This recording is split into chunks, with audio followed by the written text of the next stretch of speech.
Então, eu vou discutir aqui alguns, como ele mesmo disse, resultados recentes, né, que nós temos acumulado nos últimos, eu diria, 2 anos, talvez, né, sobre o efeito Hall e a sua eventual relação com o pseudogap nos supercondutores de alta temperatura crítica, o BISCO 2212 e o IBICO, né? Antes de iniciar propriamente, acho que é adequado apresentar os coautores desse trabalho, né? Nada foi feito só por mim, a apresentação é minha, mas aqui teve um papel muito importante a Luciene Lopes, a Paula Sobocinski, a Olinda, ex-estudantes de doutorado, e meus colegas, né, o Jacó Schaff, o Fabiano Mesquita e o Milton Tumeleiro. Eles participaram em diferentes etapas, em algumas ocasiões eu vou citá-los novamente, né? Aqui está um breve sumário do que eu pretendo apresentar, espero que eu consiga, dentro da hora aí que o Ortiz me concedeu, né, já que o assunto é complexo, né, o pseudogap e o efeito Hall são assuntos bastante controversos nos supercondutores de alta temperatura crítica, e eu vou fazer uma introdução ao problema do pseudogap em atenção aos alunos, né, da pós-graduação que estão aí nos assistindo, nem todos talvez estejam bem informados sobre isso. Então, eu vou fazer algumas considerações sobre isso aqui e também sobre o efeito Hall, em particular sobre o efeito Hall nos supercondutores de alta temperatura crítica. Como se trata de um trabalho experimental, vou falar um pouquinho sobre as amostras, mostrar os resultados e, por fim, as discussões e conclusão. Então, para começar, eu vou apresentar um diagrama simplificado para situar a região do diagrama de fases em que ocorrem esses efeitos ligados a essa fenomenologia do pseudogap. Então, aqui tem um diagrama de fase genérico para os supercondutores de alta temperatura crítica, né, em que está representada aqui a temperatura em função da concentração de portadores de carga, né? Bom, para pequenas concentrações de portadores de carga, chamando a atenção que esse diagrama é específico para supercondutores de alta temperatura dopados com buracos, tá? Com lacunas. Mas na pequena região, na região de pequena dopagem, a fase que se apresenta é uma fase antiferromagnética bem conhecida, né? Que é também isolante, é um antiferromagneto de Mota, né, que se dá por correlações eletrônicas. Depois, aumentando a dopagem, se entra no famoso domo supercondutor, que está aqui, né, o estado fundamental passa a ser um estado supercondutor, né? E na região dita subdopada, ou seja, com concentrações de portadores menores do que aquele valor que leva à temperatura crítica ótima, mais elevada de todas, né, a fase normal dessa região é a chamada região do pseudogap, né? O que é isso aqui é um assunto de intensa discussão, é uma genuína fase termodinâmica ou não, então são vários aspectos que têm que ser considerados, mas nessa região aqui, na região, digamos, subdopada do estado dos cuprados supercondutores, né, no estado normal dos cuprados supercondutores, é que eu vou discutir um pouquinho com relação aos nossos resultados de efeito Hall. Depois, aumentando a concentração, né, se entra numa região em que os cupratos se comportam como líquidos de Fermi, ou seja, como metais normais. E aqui tem uma região intermediária em que o comportamento é tipo metálico, mas com propriedades não usuais, e muitas vezes se chama essa região de não Fermi líquido ou de metal estranho, algo assim. Ok. E, em particular, um assunto muito debatido é essa fronteira aqui entre a chamada fase ou região ou regime pseudogap e a região metálica, tá? Então, é mais aqui nessa fronteira que eu vou concentrar a discussão dos nossos resultados, que eles levam à determinação dessa fronteira. Bom, originalmente, o conceito do pseudogap foi introduzido pelo Neville Mott no contexto da transição metal-isolante, né? Então, esse pseudogap, ele segundo o conceito introduzido pelo Mott, é uma depressão acentuada na densidade de estados de um elétron nas proximidades ou junto à energia de Fermi, né? Como está aqui representado, né?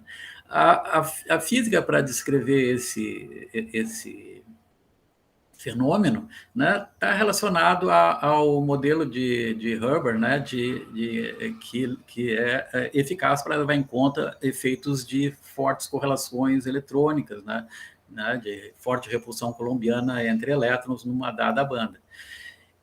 Então, quando a repulsão coulombiana se torna comparável ao Hoping, as duas subbandas, né, polarizadas em spin, começam a se separar, e aí daria origem ao pseudogap, tal como o Mott o entendia.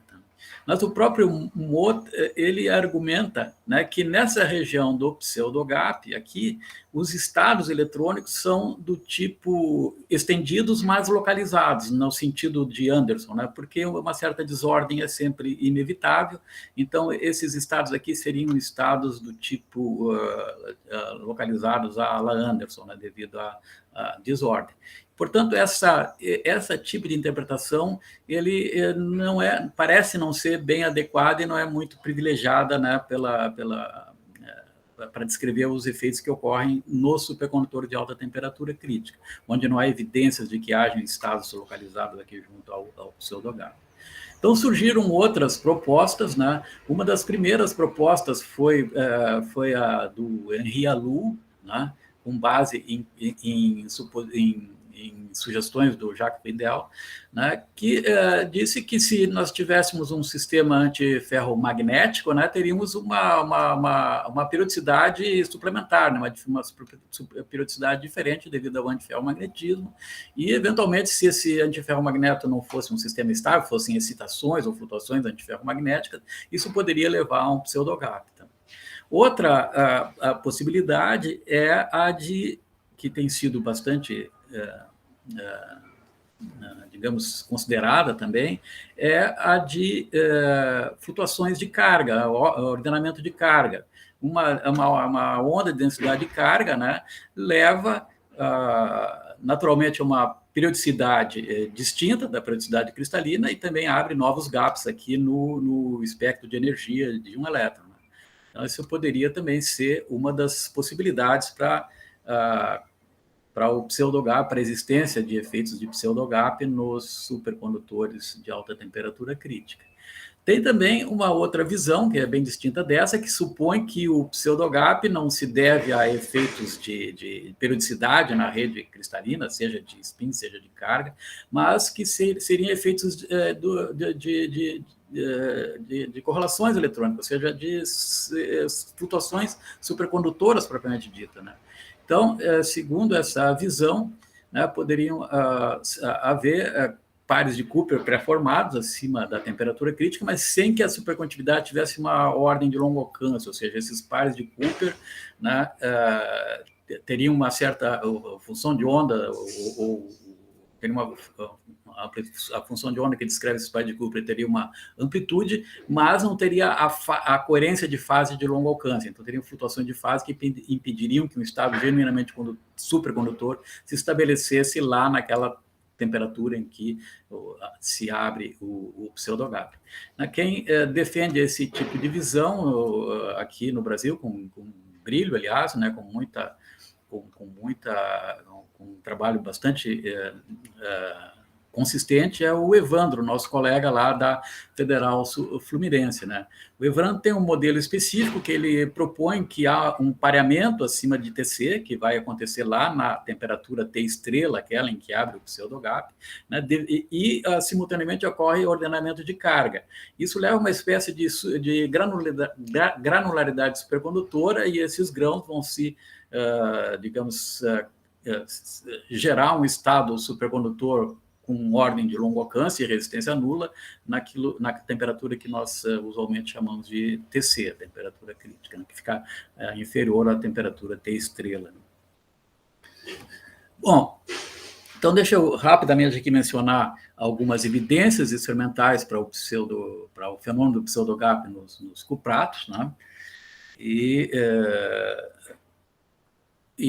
dentre elas se destaca os resultados de ressonância nuclear magnética, né? Eu já até falei do Alu lá, né?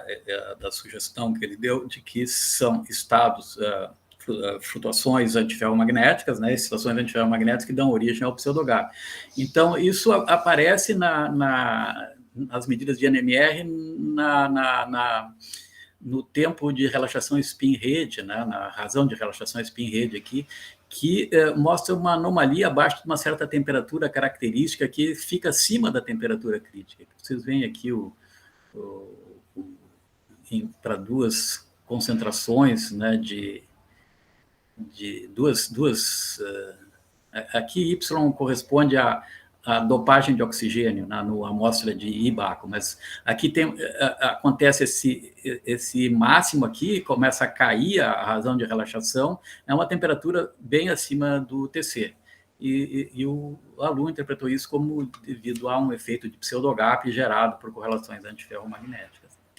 Nas medidas de espalhamento de nêutron, ou difração de nêutrons até, tem-se também observado, né, que há momentos magnéticos em baixas temperaturas, como está mostrado aqui, e o desenvolvimento desses momentos ocorre momentos muito pequenos, como vocês veem pelos valores aqui, né, pequeníssimos, fração do MIB, né?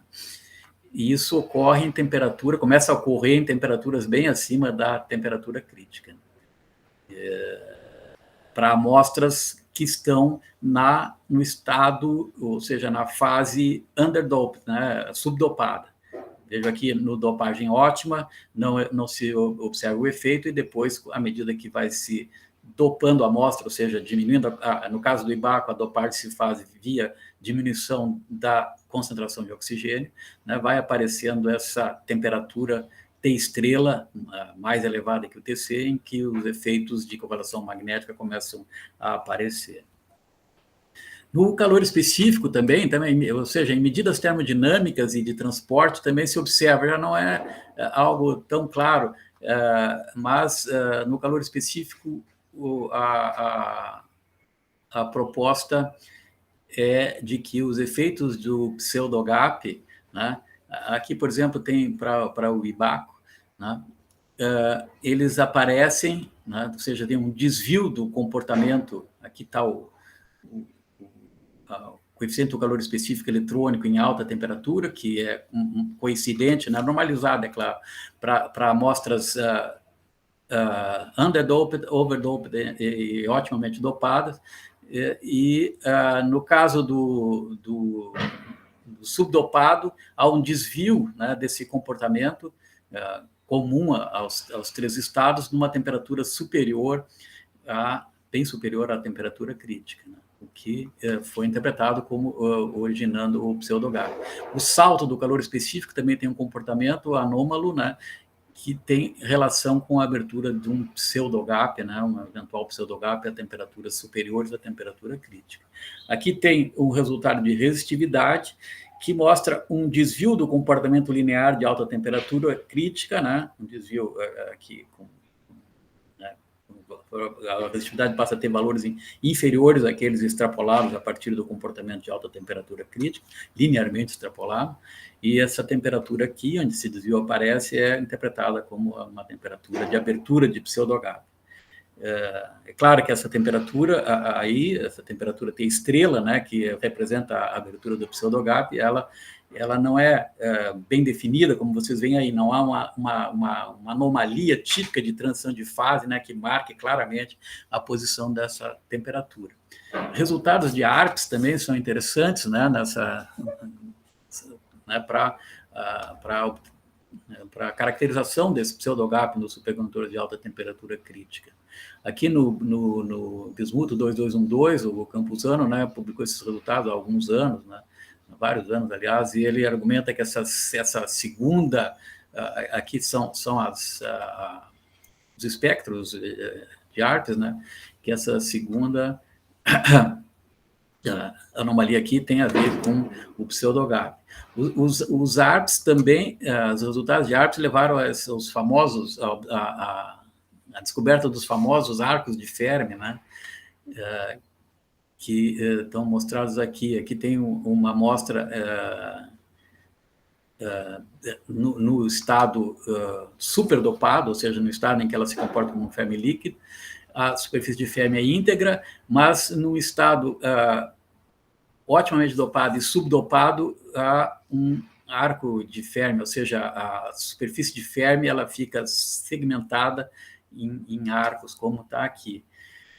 Isso significa, né, que no estado otimamente dopado ou subdopado, o transporte, né, a propagação eletrônica se dá sem problemas ao longo do nível de Fermi, nessa direção que se chama direção antinodal, aliás, né, aqui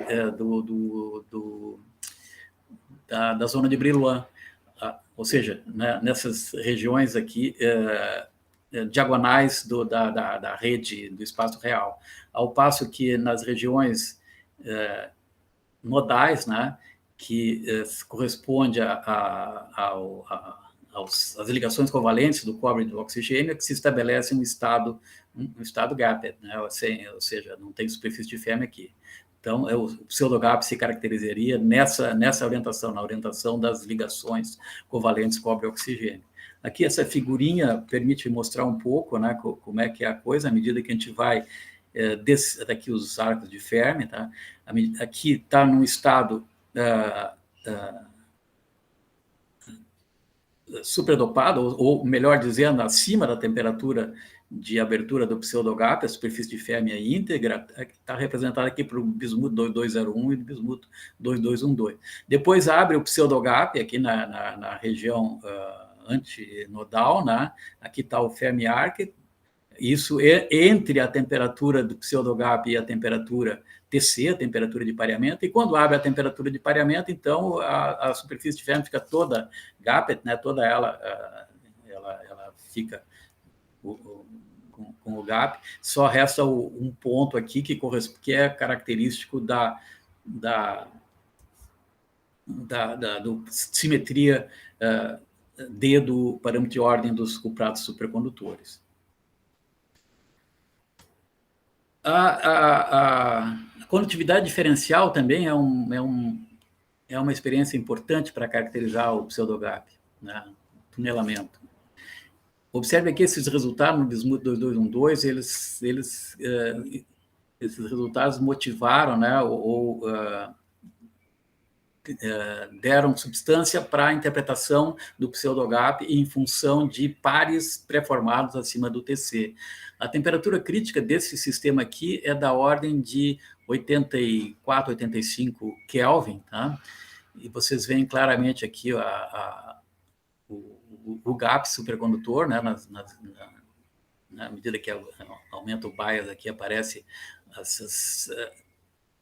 essas divergências na densidade de estado de um elétron, está aqui o gap claramente definido em baixa temperatura, mas essa estrutura com esse mínimo aqui é preservada até temperaturas muito acima de TC, veja aqui está 167 Kelvin e ainda tem evidências desse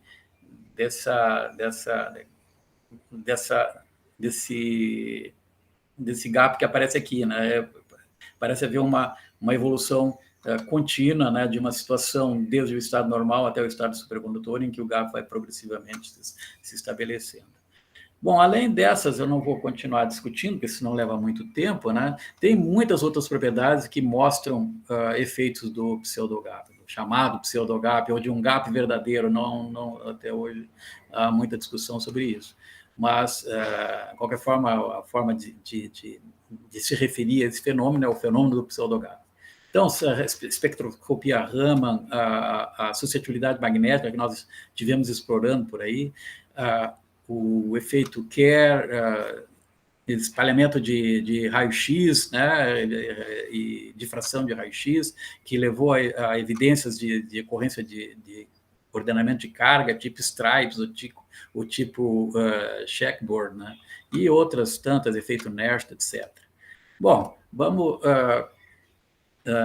mais ou menos, eu vou parar com isso, só vou ainda relembrar que resta uma controvérsia, né, que está talvez se resolvendo entre a origem do pseudogap, ou seja, o pseudogap, como mostrei, pode resultar de ordens ou parâmetros de ordem que coexistem ou eventualmente competem, mas, de qualquer forma, não é o mesmo parâmetro de ordem do estado supercondutor, tá? Ou seja, está aqui o domo, né, e essa temperatura, então, poderia se prolongar para dentro do domo supercondutor, já que se trataria de ordens distintas, e, eventualmente, até tem sido levantada a possibilidade de existência de um ponto crítico quântico aqui, né, se essa temperatura T estrela for, de fato, uma temperatura de transição de fase.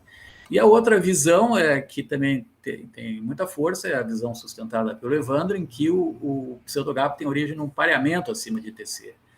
Aí, nesse caso, é esperado que a temperatura T estrela, que delimita a fronteira do estado pseudogap, né, coincida com aqui o limite superior do domo supercondutor. E resultados experimentais tem para todos os gostos. Tá? Tem os resultados aqui no IBACO, né, várias diferentes medidas, né, que mostram pontos no interior do domo supercondutor e outros aqui no bismuth 212, no talho 2201, em que aparentemente o fechamento do pseudogap realmente coincide, fechamento em temperatura, eu quero dizer, ou em energia, né, coincide com a extremidade superior do domo. Mas, mais recentemente, essa controvérsia parece que está sendo resolvida em favor daqueles que acreditam que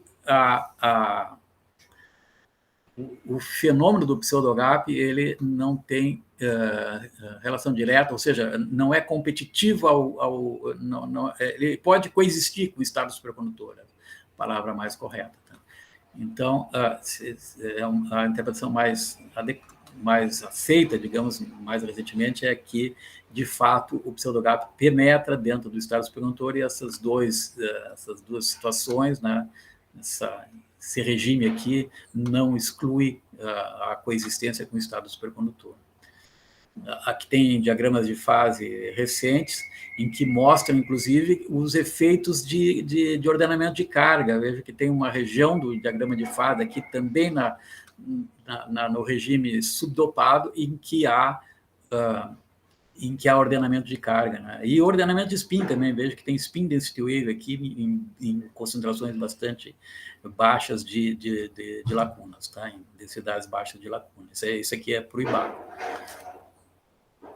E também para o bismuto, né, que anteriormente se achava o bismuto 221, os resultados eram mais consistentes com o fechamento do pseudogap aqui, os novos resultados de tunelamento mostram mais tendência de que o pseudogap de fato fecha em alguma concentração específica aqui entre 0,16 e 0,20 por aí.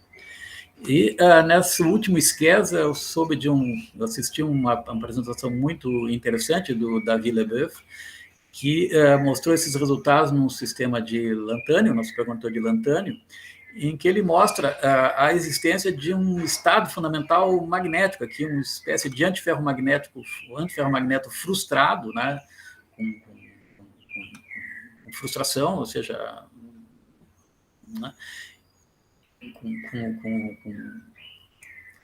com ordem do tipo vítrea, né, que é observado mesmo na ausência de campo aplicado. Tá? E com o campo aplicado, essa região do diagrama de fase que tem esse comportamento tipo antiferromagneto se estende até aqui ao pretenso ponto crítico quântico, onde a linha do pseudogap, né, encontraria o eixo horizontal aqui do diagrama temperatura versus concentração de portadores de carga. Veja que aqui é feito em diferentes campos bem poderosos.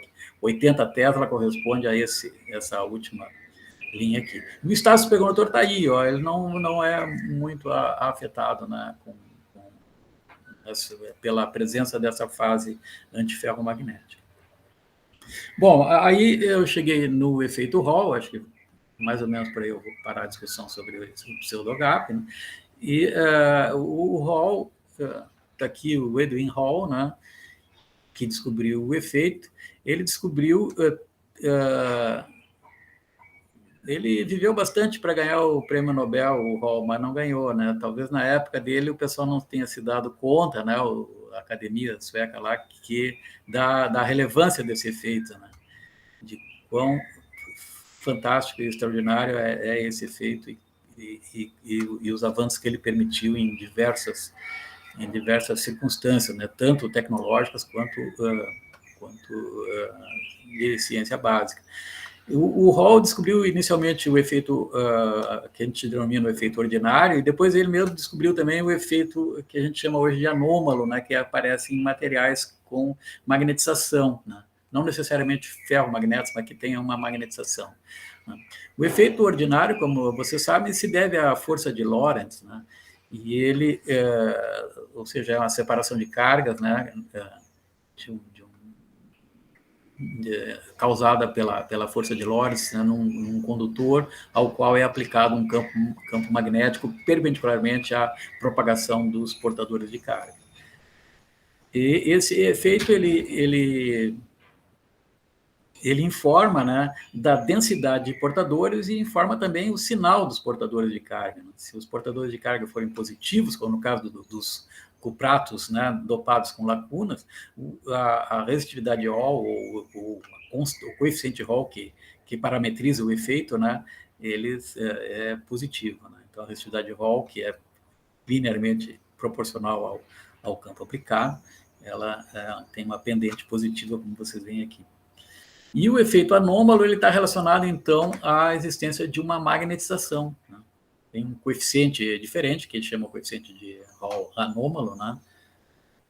E esse efeito se superpõe ao efeito ordinário. Então, o estudo do efeito anômalo realmente levou a desenvolvimentos bastante interessantes, né, da física de sistemas magneticamente interagentes, não necessariamente ferromagnéticos, mas interagentes. Tem várias contribuições recentes, inclusive envolvendo efeitos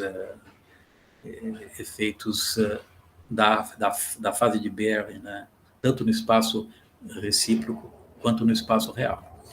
Bom, e nos cupratos? Bom, nos cupratos o efeito Hall é uma missa, porque o que se esperaria num sistema não magnético que a constante Hall fosse independente da temperatura, ou seja, o efeito seria, se esperaria que o efeito fosse um efeito ordinário, né, somente.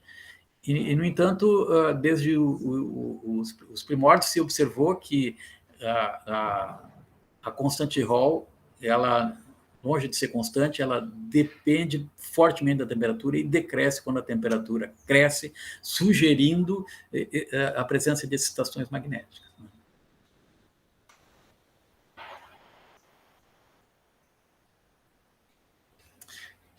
E a descrição do efeito Hall tem vários esquemas de descrição, né? Aqui eu botei alguns resultados, né,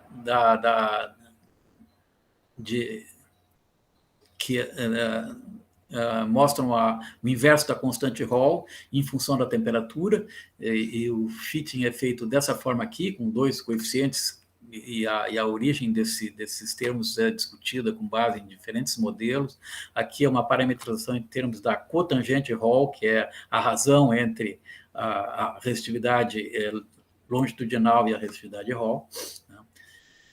Mas, em todos os casos, vejam vocês aqui, por Ibaco, as duas figuras, não se vê nada que indique claramente a abertura do pseudogap, ou seja, não tem uma evidência clara da temperatura que possa ser atribuída à abertura do pseudogap, ou seja, que indique a posição da temperatura T estrela, né, do pseudogap em medidas Hall em geral. Tá? Tem alguns autores que pretendem ter visto um T estrela, mas é controvertido, não é tão claro. E aí que se fundamenta a nossa investigação. Nós procuramos ver se existe essa relação e se existe, como ela se apresentaria. Então, a ideia que nós propusemos é de procurar um outro esquema de descrição dos resultados, né? Depois de muito procurar, nós obtivemos que uma boa descrição para constante Hall, né, é dada por um fitting com essa expressão aqui. Um fitting a 3 parâmetros. Uma das possibilidades, uma das considerações que nós fizemos foi sempre minimizar o número de parâmetros, né, do esquema de ajuste dos resultados. Então, aqui tem um parâmetro que se determina a partir dos resultados, o A é outro parâmetro e o delta é um terceiro parâmetro, que tem uma lei de cutoff, né, e somada a um termo constante. Aqui é só para representar para vocês uma descrição dos resultados experimentais numa amostra de bismuto 2212 para uma dada concentração de portadores. Bom, vou voltar a isso agora de forma mais sistemática, mas só que é claro que esse esquema interpretativo ele supõe a existência de 2 termos somados, ou seja, está admitindo que há uma contribuição anômala ao efeito Hall dos cupratos, aí, essencialmente o Ibaco e o bismuto 2212, que são aqueles que nós estudamos, né? Mas só que a resistividade Hall, ela é linear com o campo, né? Para os 2 sistemas aqui, está claramente mostrado para um filme fino de Ibaco, e esse aqui para o bismuto 2212 monocristalino. Veja que em todas as temperaturas se vê claramente a linearidade entre a resistividade de Hall e o UB. Então, para propor que há um termo anômalo, nós temos que supor que esse termo anômalo, a magnetização relacionada ao termo anômalo, é linear com o campo, né? Isso a gente supõe, então, que há uma suscetibilidade, que por enquanto eu não vou defini-la, o que seja, tá? Mais tarde eu volto a discutir esse ponto. Aí eu tenho um termo anômalo que se soma ao termo ordinário, né? Produzindo uma constante Hall total, um RH total, né, que tem uma parte constante e uma parte que vai depender da temperatura via essa lei de Kutoff, aqui, esse efeito de dumping que está aqui. Então, se eu admito esse esquema de interpretação, né, eu posso atribuir, digamos, uma validade física à expressão empírica que nós usamos para descrever o efeito Hall nos cupratos supercondutores. Só um pouquinho que o computador aqui está dizendo que a bateria está acabando. Salvei ele. Bom, no bismuto 2212, as amostras foram todas preparadas pela Luciene, são 12 monocristais, né? Ela caracterizou isso direitinho, fez caracterizações extensas com microscopia óptica, com microscopia eletrônica, difração de raio-x, difração de Laue. A Olinda preparou 7 monocristais de Ibaco, né? E a Paula preparou 14 filmes finos epitaxiais, ou seja, orientados, com eixo C orientado, né? Usando essa técnica a partir de soluções. A Paula fez essas amostras em Barcelona, né, para a tese dela. Então, são essas amostras com as quais a gente trabalha. Tá? Aqui estão os resultados para o coeficiente Hall no bismuto 2212, obtidos pela Luciene. Veja que o FIT é bom para diferentes concentrações de portadores, né? O T estrela que ela representa aqui claramente a razão do delta, essa energia característica, né, pela constante de Boltzmann. Aqui tem mais resultados, né, com diferentes... Não vou mostrar os 12 para vocês, só alguns. Aqui tem um que é claramente dentro do domo supercondutor, né? Esse aqui está coincidindo com a temperatura crítica, esse está dentro do domo supercondutor, e ainda esse esquema de fitting funciona. Juntando todos os resultados da LUT, ela montou esse diagrama aqui. Tá? Ela tem... não foi possível estudar toda a extensão do domo, mas uma parte aqui em torno da concentração ótima, com ênfase na região subdopada aqui, né? na região underdoped. Então, está aqui o que a LUT obteve, tá?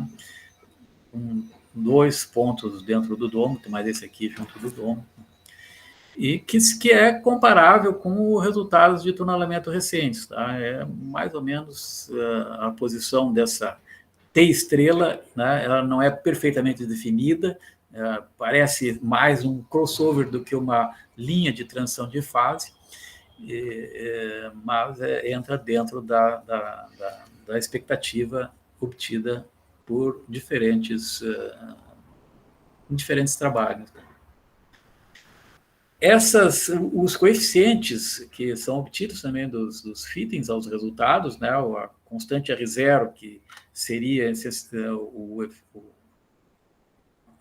coeficiente Hall normal, né, ele mostra um comportamento bem estranho. Né? Veja que tem um mínimo bem aqui nessa concentração em torno do 0,14, né, da densidade de lacunas em torno de 0,14. Esse aqui é o número de lacunas por plano de cobre-oxigênio, eu esqueci de dizer no início, está representada a concentração de portadores nessa linguagem, ou seja, o número de portadores por plano de oxigênio.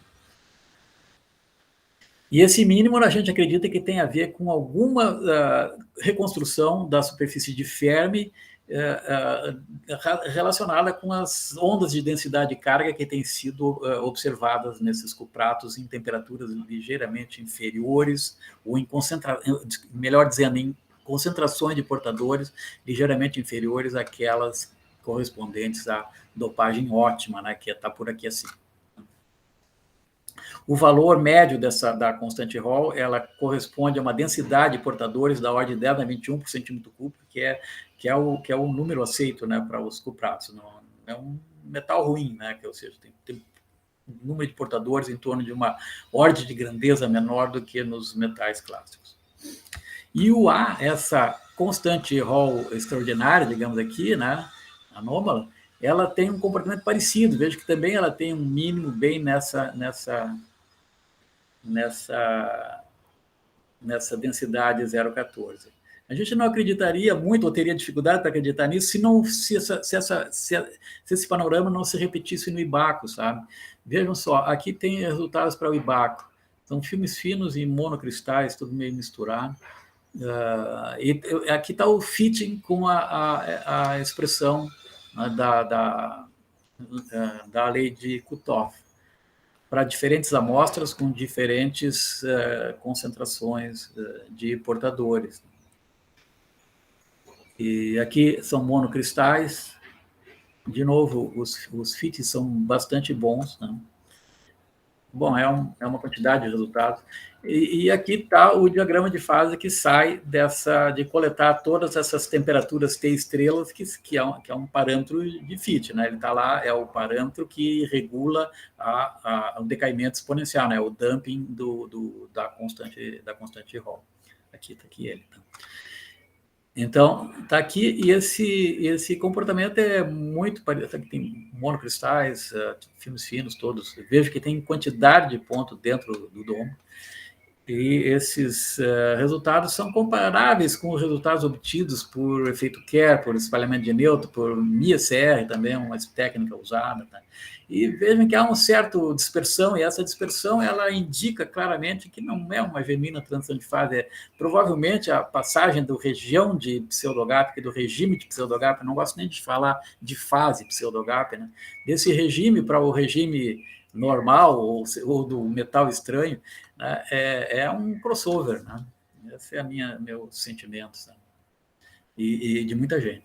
E se vocês observarem agora como se comporta essa constante R0, né, a constante Hall normal, e o A, essa outra constante aqui, que, digamos, desempenharia o papel da constante Hall anômala, é muito parecido com o que se obteve no bismuto 2212. Também tem um mínimo em torno da concentração 0,14 aqui, tanto para o A, e no caso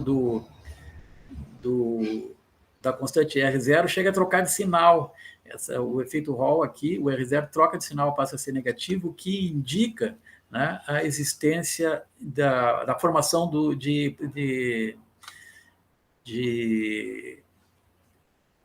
hipóctese, de pequenas superfícies de Fermi devido a elétrons, né? que foram essas pequenas superfícies de Fermi devidas a elétrons, né, superfícies eletrônicas, elas foram evidenciadas pelo pessoal de Grenoble, né, com medidas de efeito Hall em campos bem elevados. Tá? Eles também viram aí todo o efeito Hall, não apenas o R0, mas o RH todo, passa a ser negativo a campos bem mais elevados que aqueles que nós trabalhamos. Nossos campos são baixos, né? No máximo até 9 Tesla, né? Que é o campo máximo do PPMS.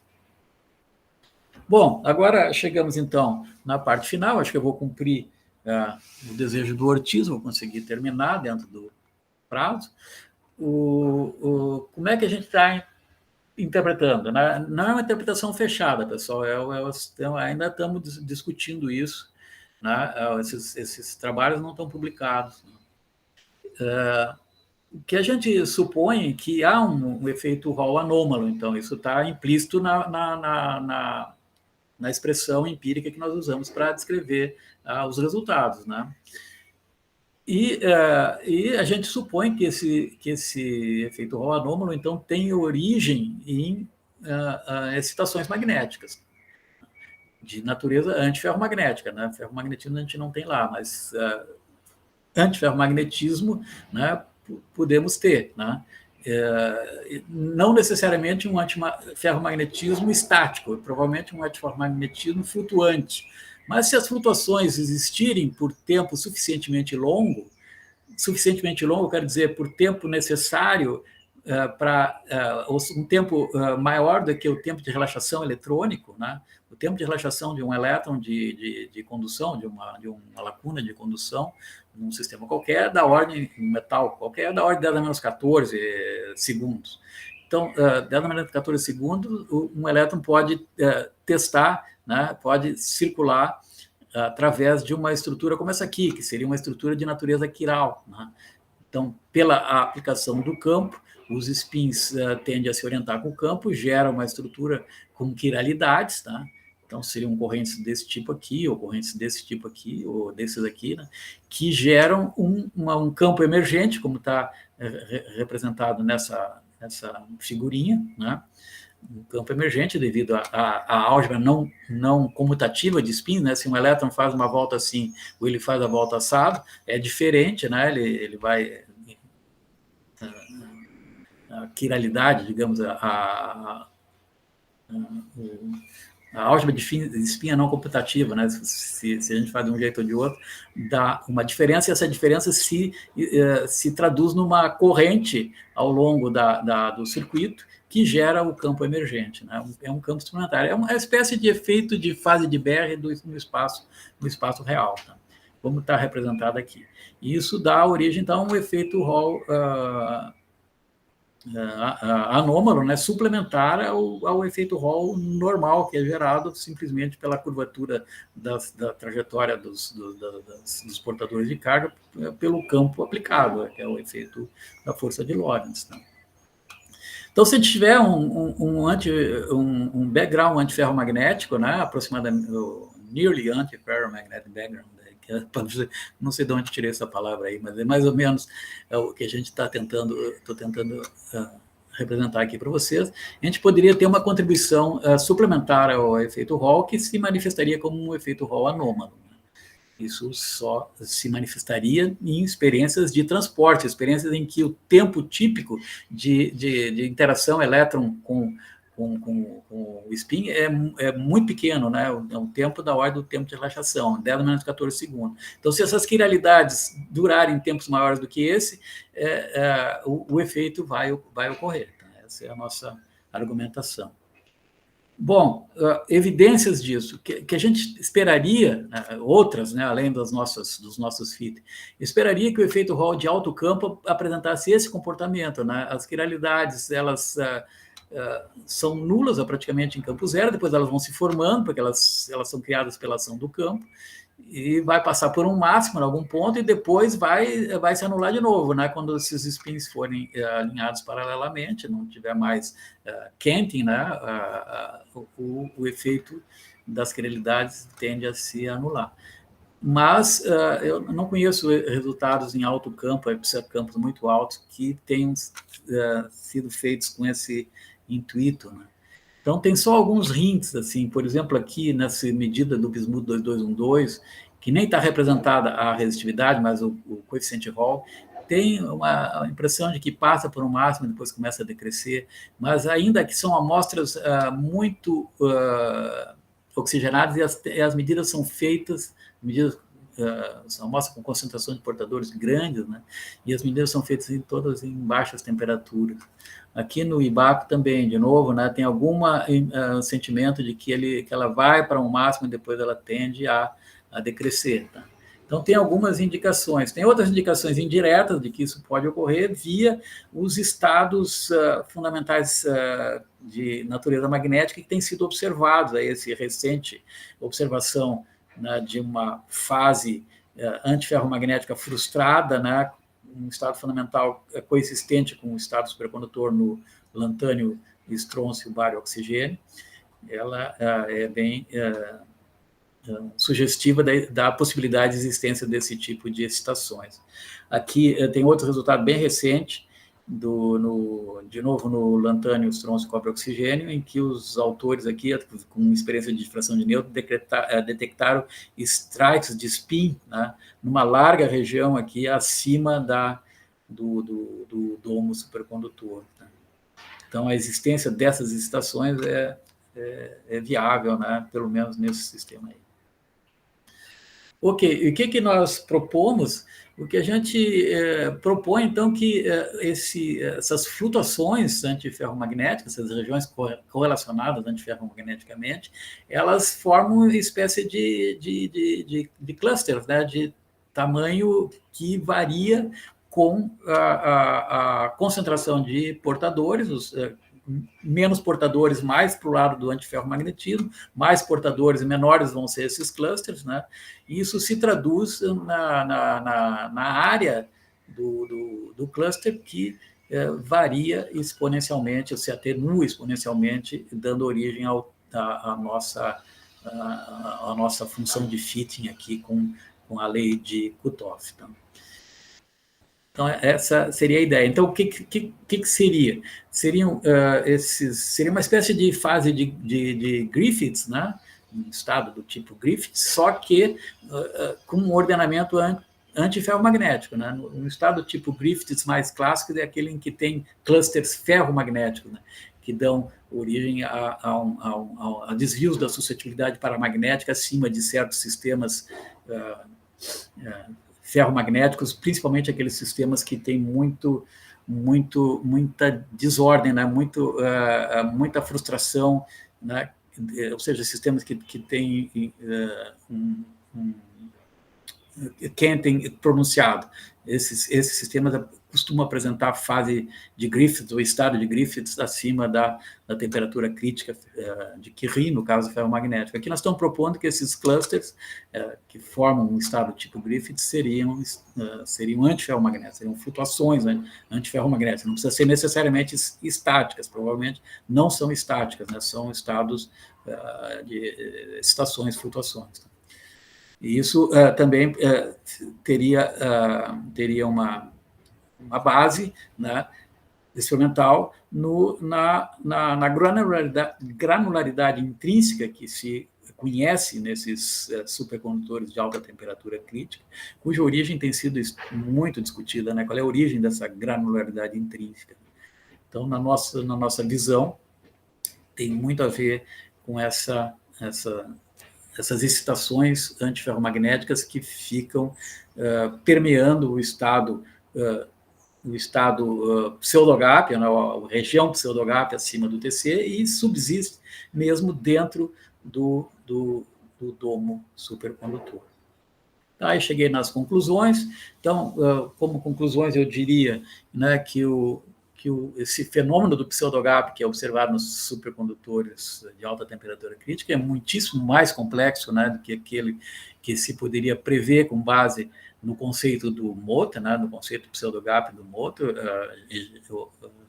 gerado por correlações eletrônicas, né. Segundo os nossos resultados, o efeito Hall, tanto no Bismuth 2212 quanto no IBACO, possivelmente tem uma contribuição anômala, né, devido às situações de spin, né. Ambas essas contribuições, tanto a ordinária quanto a anômalas, mostram evidência de que tem uma reconstrução da superfície de Fermi, né, uma modificação da superfície de Fermi, provavelmente gerada por flutuações de carga, ordenamento de carga, né, numa dada concentração de portadores, né? A dependência em temperatura do termo anômalo teria essa forma de lei de Kutoff, né? Que essa lei escala com a energia do pseudogap, né? Essa o que é interessante, é descobrir que essa lei de Kutoff escala com a energia do pseudogap. Então, esse pseudogap, a linha de pseudogap, né, tal como determinada das medidas de efeito Hall, e de várias outras técnicas, eu diria, né? Ela parece muito mais uma fronteira de crossover, né? do que uma genuína transição de fase termodinâmica, né? E a gente supõe, então, que essa linha está relacionada a excitações de natureza magnética. Então, com base nesse cenário, a gente propôs, né, a existência de um estado do tipo Griffiths, né? Com clusters antiferromagnéticos, estações flutuantes, né, em que o Canting de spin é relevante para poder descrever o efeito Hall anômalo. Então é isso aí, pessoal. Muito obrigado pela atenção. Desculpe se eu estou sendo um tanto quanto especulativo, mas o trabalho está nesse estágio. Tá bom, muito obrigado. Nós que agradecemos, Paulo, por essa visão panorâmica que você nos trouxe sobre o assunto, e gostaríamos de abrir para discussões, perguntas, comentários. Isaías, por favor. Desculpe um pouquinho, Wilson. Posso interromper o compartilhamento aqui para enxergar vocês? Pode sim, claro.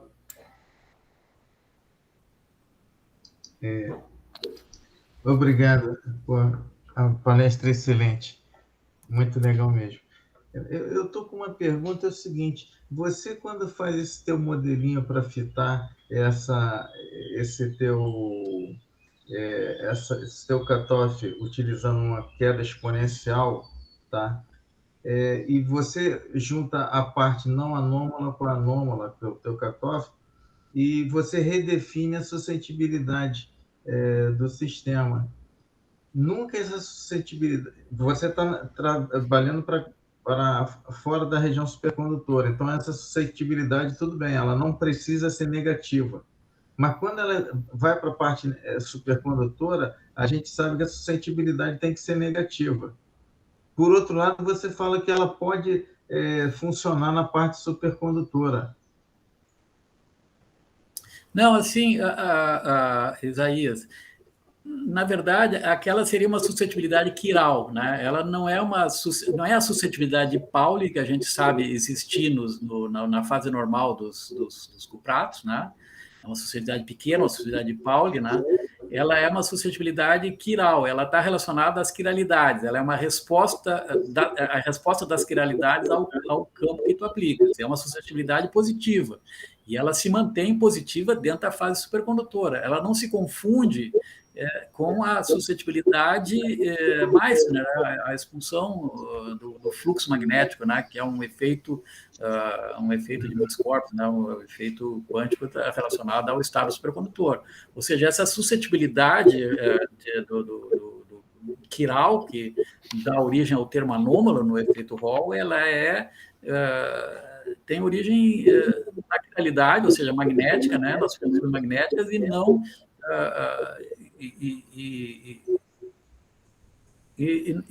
não, digamos assim, ela coexiste com a suscetibilidade Meissner, né? Ah, tá legal. Não existe necessidade máxima. Então, dentro eventualmente, mesmo dentro a gente sempre mede o efeito Hall, evidentemente, sempre mede na fase normal, né? Medimos na fase normal. Mas, eventualmente, a gente consegue temperaturas de estrela, né? A temperatura de limite do regime pseudogap dentro do domo, embora medindo na fase normal. Então, não há contradição entre o fato de que a suscetibilidade supercondutora é negativa, entende? Aquela é uma suscetibilidade que a gente está propondo, né, que é uma suscetibilidade de spin, uma suscetibilidade magnética, sempre positiva. Beleza. Obrigado, Paulo. Mas então, deixa eu explorar um pouco essa ideia que está baseada na pergunta do Isaías e nas suas respostas. Naturalmente, a temperatura de pseudo-gap que é determinada vem do ajuste, né? E é por isso que você está enfatizando que mede acima da temperatura crítica, mas pode obter um resultado para a temperatura de pseudo-gap dentro do domo, ou seja, abaixo de TC, né? Sim. Mas, de qualquer maneira, se isso, de fato, é verdade, digamos, se essa temperatura realmente representa o que está sendo, enfim, ela se traduz mesmo numa medida indireta da temperatura, significa que quando eu vou fazer uma medida magnética da suscetibilidade, por exemplo, e eu suponho que eu posso calibrar o meu sistema dizendo que o patamar mais é menos 1, eu estou cometendo um erro, né? Porque, de fato, esse menos 1 já está afetado por uma suscetibilidade positiva que o traz um pouco para cima de menos 1. Faz sentido isso? Não, mas sim, Wilson, essa suscetibilidade a qual tu te referes é a suscetibilidade de Pauli do sistema a temperaturas superiores a TC, né? Que ela vai existir abaixo também, desde que tu tenha... quer dizer, vai existir desde que se tu tiveres ainda elétrons independentes, né? A suscetibilidade de Pauli é uma suscetibilidade de elétrons independentes. Abaixo de TC, em princípio, né, num estado supercondutor tipo BCS, os elétrons se correlacionam todos e a suscetibilidade de Pauli se vai. Então, abaixo de TC, tu vai ter sempre a medida do diamagnetismo supercondutor.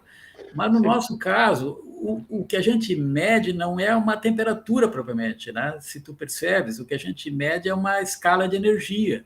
A escala de energia que regula o decaimento da lei de Kutoff. Por isso, ela pode ter um valor inferior a TC. Ela sai como consequência do fitting.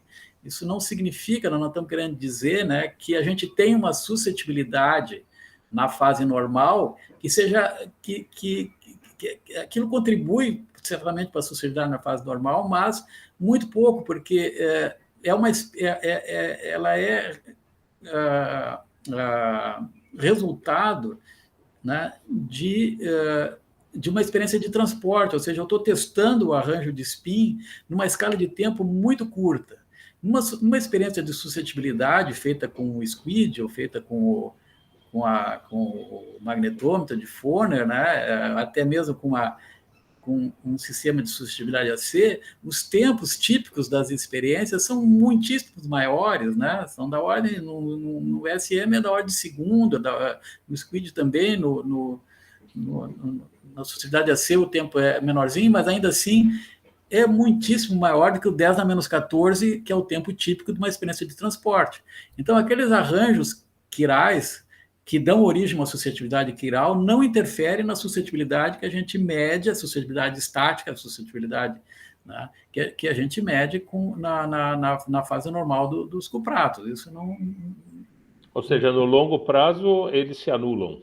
se anulam, porque são flutuações, aquela fase não está lá. Porque se ela existisse, se essa fase antiferromagnética que a gente postula, ela fosse estática, ela teria sido detectada com qualquer experiência do tipo de fração de nêutrons, etc. E também seria visível em experiências de suscetibilidade, né, convencionais, se existisse uma fase estática, né, tal como ela existe em baixas concentrações de portadores. Lá, quando eu tenho concentração de portador muito baixinha, tem um estado antiferromagnético genuíno, né, com spins localizados e tudo mais. Aí faz uma medida de suscetibilidade magnética lá, vai achar as excitações típicas desse sistema, acha a temperatura de Néel e tudo mais. Mas quando tu entra na fase pseudo-HAP, ou na fase de líquido de spin, com maiores concentrações de líquido de Fermi, maiores concentrações de portadores, aí tu tem uma suscetibilidade medida com os suscetômetros convencionais, né, os magnetômetros convencionais, que é do tipo Pauli, uma suscetibilidade quase independente com a temperatura e bem pequena. Então, essas quiralidades que eu proponho, elas existem como flutuações, e não como entidades estáticas. Eu queria deixar os demais à vontade. Eu tenho mais uma pergunta, pelo menos, mas deixa eu testar para ver se tem mais alguma pergunta dos que estão seguindo aqui na audiência. Bom, eu queria fazer mais uma também. Faça então, Isaías. Na verdade é que foge um pouco ao tema, mas aproveitar que vocês dois estão aqui, eu gostaria do seguinte: vocês variam a pressão, né? Vocês conseguem medir a propriedade magnética do supercondutor aumentando a pressão desse material, certo? Hein, Paulo? Olha, tu queres dizer fazer medidas de propriedades físicas sob pressão aplicada? Isso. E vocês aumentam a pressão, vocês parecem que vai até 9. Não, ali o 9 é 9 teslas aí, é o campo magnético. É o campo magnético. Você não mexe com pressão, desculpa. Então... Não, é campo magnético. A gente tem possibilidade de medir com pressões aplicadas, pressões até 10 kilobars, mas temos o equipamento para isso, mas só fazer medidas de transporte. A gente pode fazer medidas de resistividade sob pressão aplicada. Mas eu gostaria de deixar a pergunta de você para o Wilson, quem quiser, o Marco está aí também. Aumentando a pressão ou diminuindo a pressão, será que vocês acham que pode passar de supercondutor tipo 1 para supercondutor tipo 2 ou vice-versa? Isso aí eu não sei te responder, Isaías. Eventualmente, essas experiências têm que ser feitas nesses metais clássicos, né? Com baixa temperatura crítica, não estou informado sobre esse tipo de experiência. Como você perguntou, vocês acham? Eu posso achar, né? Eu acho que não, mas é um achismo. Como disse o Paulo, isso tem que ser feito, pode ser feito. Eu imagino que tenha sido feito. Muita gente trabalhou com pressões hidrostáticas em células. E uma das coisas que eu acho que eu poderia fazer a mudança de tipo 1 para o tipo 2, tem vários tipos, mas eu queria ver se alguma coisa sobre a pressão pode fazer com que modifique a característica magnética, a resposta magnética do material virar de tipo 1 para tipo 2 ou vice-versa, não sei. Por isso que foi essa pergunta. Bom, isso para mim tem a ver com basicamente a energia de interface da fase normal, fase supercondutora, ser positiva ou negativa. Eu não vejo muito com muito otimismo como mudar essa energia. Parece que o Michael quer falar alguma coisa. Não, é que eu, pensando o que o Isaías falou, na verdade, desculpa os barulhos de fundo, mas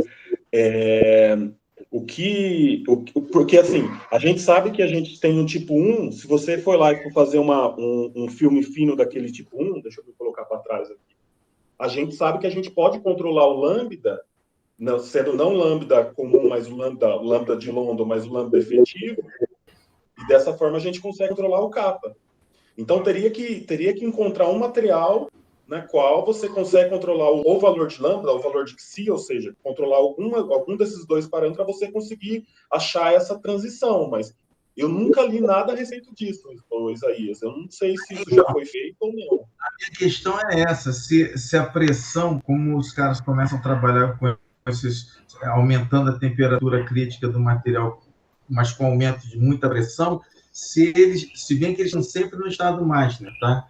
Então, para eles, se é tipo 1 ou tipo 2, não interessa. Mas se você coloca um campo ali e você aumenta muita pressão, será que esse material que, por exemplo, seria tipo 1, passa a ser tipo 2, ou que é tipo 2 passa a ser tipo 1? Qual é a relação da pressão com essa resposta magnética? É isso que eu estou pensando aí.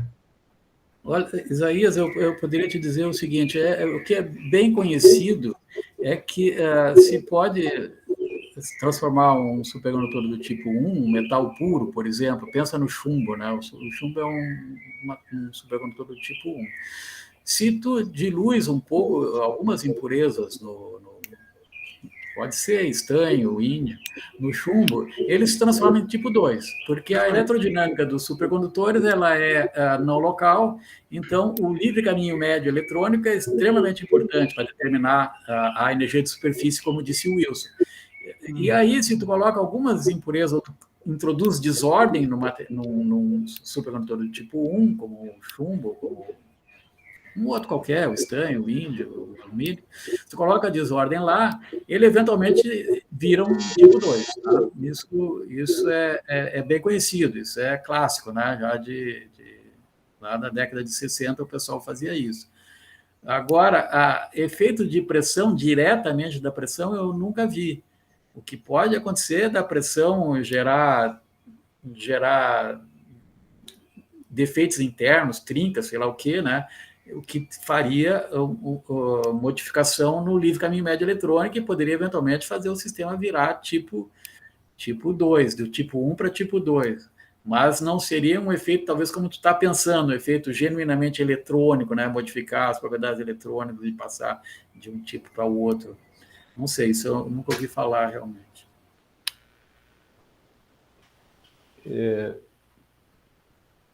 Você está mutado, Isaías. É que a pressão agiria no comprimento de London e isso aí variaria o kappa. Uma coisa bem simples, mas eu nunca vi isso escrito, entendeu?